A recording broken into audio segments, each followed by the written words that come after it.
Le plus fort avec lequel vous avez joué, j'ai deux choix, Hazard ou Benzema, et pourquoi? Eden Hazard. Pourquoi? Eden Hazard parce qu'il il avait déjà plus de matchs de Ligue 1 derrière lui et qu'il était prêt. Voilà, il avait tout, cette capacité à dribbler, à marquer, à faire la passe juste au bon moment. Et il était inarrêtable. Quand il voulait, il était inarrêtable. Le joueur le plus sûr de lui, c'est El Hadji Diouf. Vous avez quelque chose, une anecdote à nous raconter. On vous écoute. Avec quel âge, il y en a beaucoup. Hein. Alors, la première, c'était en moins de 17 ans. On jouait Sochaux-Auxerre, il était suspendu au match aller. Et puis il va voir le banc de touche et il va voir l'entraîneur. Il fait « Toi, regarde-moi, je vais mettre 3 buts au retour ». Et à Auxerre, il a mis 3 buts. À 16 ans, il avait déjà cette confiance en lui. Le joueur le plus fort que vous avez affronté, c'est Marco Verratti, Pia. Pourquoi?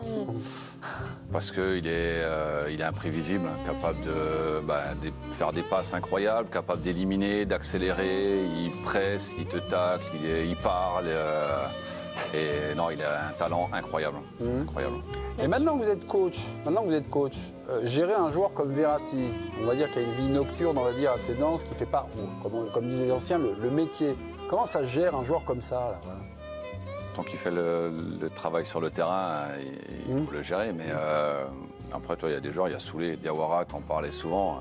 Ah bon, il sortait lui? Le plus gros conseil qu'on lui a donné à Bordeaux, c'est de ressortir. Parce qu'il avait arrêté de sortir, il était moins bon. Donc il y a des joueurs qui en ont besoin. Oui, et s'ils en ont besoin, tant qu'ils sont irréprochables après sur le terrain, maintenant il y a une carrière à gérer. Ça, c'est leur problème. Tiens, la consigne de coach, quand vous étiez joueur, vous n'avez pas forcément compris, c'était lors de votre passage à Ajaccio, on est entre 2013 et 2015, c'est Yann Danielou, l'adjoint de Christian Bacconi. Ouais.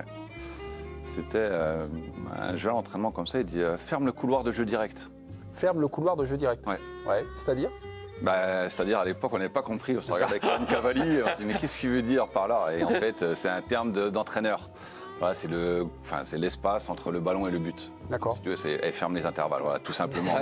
Mais voilà, c'est ce qu'on nous apprend quand on passe des diplômes d'entraîneur et ça reste. Mais quand tu es joueur, tu as du mal à le comprendre au début. Ouais, pardon, mais vous étiez fraîchement diplômé. Est-ce que dans vos premières séances comme ça, vous aviez ce langage-là, vous aviez un savoir que vous n'aviez pas encore totalement digéré et vous parliez des termes techniques et que les gens ne vous comprenaient pas? Non, ça, on évite. Vous évitez? Ouais, vous avez déjà stoppé. D'accord. Je dirais que j'évite. Maintenant que vous êtes coach, quel est le coach que vous avez eu et que vous aimeriez être? Vous en avez eu beaucoup, hein, des Fernandez, des Lacombe, des Rudy, des... Voilà. Est-ce qu'il y a un coach qui vous a marqué? Il n'y en a pas un, c'est un mélange, on va dire. Ah ouais. Voilà, prendre... Alors, qualité de... Jean Fernandez, la capacité à faire travailler une équipe, à faire progresser les jeunes joueurs. Guy Lacombe, la qualité de jeu, le plaisir qu'on prenait sur le terrain, c'était vraiment incroyable. Sa capacité à analyser l'adversaire. Les entraînements aussi, un vrai régal. Un manager? Parce que là, pour l'instant, c'était des techniciens, la qualité des séances, la qualité à faire progresser. Est-ce qu'il y a des gens qui, je sais pas, humainement, personnellement, vous ont touché, vous ont touché, enfin, ou pas, hein, d'ailleurs, hein. Aussi, Jean Fernandez. Oui. Parce que voilà, pour moi, c'était quelqu'un de particulier qui m'a lancé, qui m'a redonné après une deuxième chance à Auxerre quand j'étais un petit peu plus en difficulté. Donc voilà, il savait faire adhérer une équipe et qu'on avait envie de le suivre n'importe où il allait. On aurait foncé dans un mur pour lui. Il y a des phrases que vous avez prises, il y a des trucs, il y a des causeries, il y a des choses comme ça? Non. Il n'y a pas des... Non, si c'était les anciens joueurs qui l'ont connu, c'était « come on !» Lui, c'était la récupération du ballon. Et quand tu avais un mec qui arrivait à récupérer un ballon dans les pieds de l'adversaire, c'était son geste. Et maintenant que vous êtes coach, est-ce que vous avez un regard différent avec des coachs que vous jugiez mauvais? Vous savez quand... Non, j'en ai pas jugé mauvais. Non mais... Mauvais, il a bien souri, on m'a pas cru. Finalement, vous dites... Vous n'avez pas tort. Le gars, c'était injuste et finalement, vous dites, je suis passé de l'autre côté et il n'avait pas tort. Ouais, c'est vrai. Non, je me dis... Alors c'était qui? Ah, c'était qui? Non, ça va lui faire plaisir en tout cas. J'ai sûrement été chiant avec Guy Lacombe. Ah ouais? Ouais. Pourquoi? Parce que j'étais, tu vois, dans tous les jeux, toutes les consignes, j'étais là pour essayer de trouver la petite faille qui allait embêter, pour trouver... quand ça me plaisait pas, je montrais que ça me plaisait pas et c'était pas bien. Ah, vous boudiez? Ouais, j'étais capable de bouder. C'est vrai? Mais c'était pas bien parce que j'étais le capitaine de l'équipe et tu dois montrer l'exemple et tout. Et ouais, je sais pas comment il a fait pour me supporter. Mais... Tu ne serais pas supporté, toi? Comment? Tu ne serais pas supporté? Non, je me serais mis 2-3 charges quand même. On a peut-être un petit message, Tanguy? Bien sûr. Ah oui, voilà. Quel est votre plus beau but? C'est une question sur l'équipe Connect de Gauthier Main. Est-ce que c'est celui contre le Paris Saint-Germain version QSI, saison 2013-2014, avec Massé Ajaccio? Ouais, celui-là était très bien. J'en ai mis deux qui me reviennent, celui-là, et puis un avec Marseille à Nantes. J'en ai marqué dans la saison 2004-2005. Mais celui-là était bien, deuxième journée du championnat.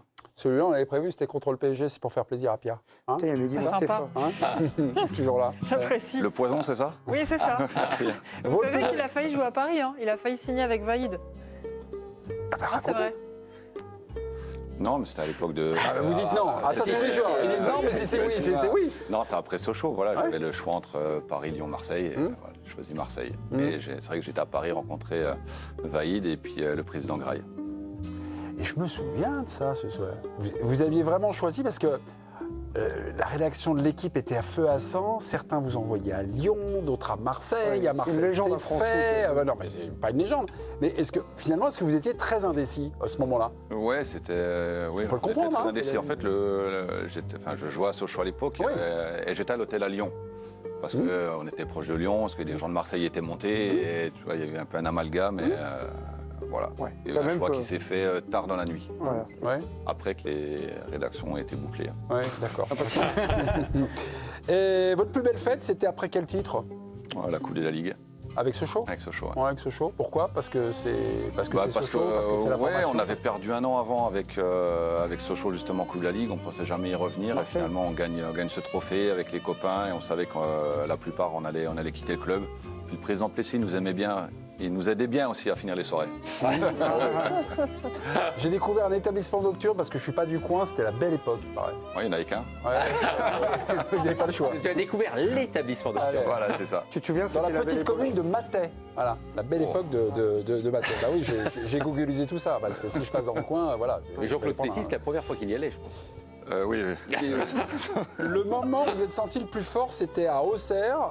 D'ailleurs, Greg l'a rappelé, lors de la saison 2009-2010. C'est bien ça. Et qu'est-ce qui y avait dans votre jeu, voilà, qu'est-ce qui se passait? Plus d'expérience par rapport à l'époque de Sochaux. Et puis, pareil, une équipe qui marchait hyper bien avec Gélène devant. On s'entendait comme avec Pierre-Alain Froid à l'époque de Sochaux. Mais on sentait qu'on était une équipe collectivement très forte et que presque rien pouvait nous toucher. Donc, quand dans ta tête, tu te sens fort et que tu sens l'équipe derrière toi, tu prends énormément de plaisir à être sur le terrain. Autre question? Ouais, justement, sur cette période à Auxerre, c'est LJH Moutou sur l'équipe Connect qui vous dit ça. 2010 à Auxerre était une de vos meilleures saisons. J'ai été déçu de ne pas vous voir à la Coupe du Monde. Est-ce que vous partagez ce sentiment? C'était 2010. Hein. Ouais, c'était 2010. À un moment donné, il y a eu... On n'a pas été loin. Comment? Non, c'est... Ouais, il y a eu quelques blessés en équipe de France et j'aurais presque pu y revenir, mais c'était Laurent Blanc, il me semble, à l'époque, et il avait fait d'autres choix. Non, Raymond Domenech, 2010. Non, mais après. Ah, c'était après? C'était après. Hein. Ah, c'était après, Après, 2010. d'accord. Ah, c'est après, d'accord. Non, parce que, oui, mais la Coupe du Monde 2010, c'est notre Raymond qui l'a faite. Hein. Oui. Mais On a c'est fait juste quelques derrière, débats en sur fait, le ça s'est site. posé. C'est ça, Ouais. c'était Faut y juste reconstruire après, l'équipe. donc, Ah, c'était après. Voilà. Ah, c'était la relance. Ouais.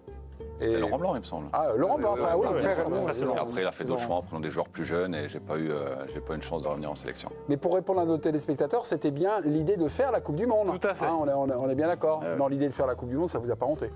Déjà, il faut essayer d'y revenir. Mais non, ça m'a pas hanté du tout. Non, ça va pas hanté. Non. Ça a honté certains, la Coupe du Monde après. Oui. Enfin, votre plus grande fierté, c'est d'avoir évolué avec Zinedine Zidane. Racontez-nous.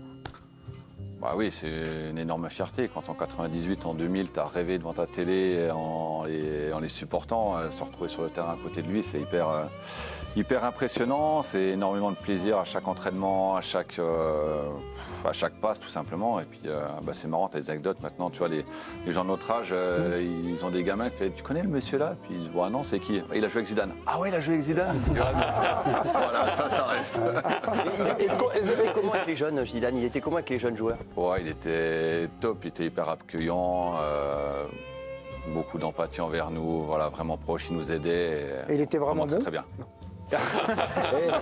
Cette photo incroyable parce que vous faites gamin là. Non, avec Zizou là, non, il y a un homme, et un gars, non mais Ah non, c'est incroyable. Hein, c'est sûr. il est impressionnant.